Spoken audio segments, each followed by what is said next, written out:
کہ میں چپ ہو جاؤں گی، خاموش ہو جاؤں گی، قربانی دے دوں گی، صبر کر لوں گی. میں نے 36 سال میں نے صبر کیا ہے، خدا کی قسم میں نے صبر کی ہے.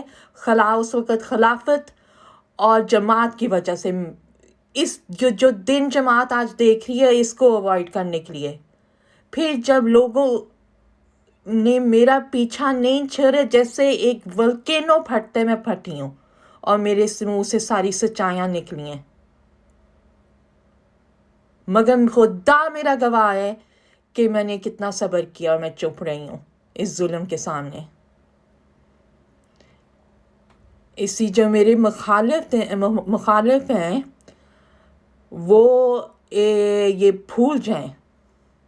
میں مضبوطی کے ساتھ کھڑی ہوئی ہوں اور میں کھڑی رہوں گی جب تک خدا چاہے گا. اب خدا کی منشا چل رہی ہے، الہی تقدیر چل پڑی ہے.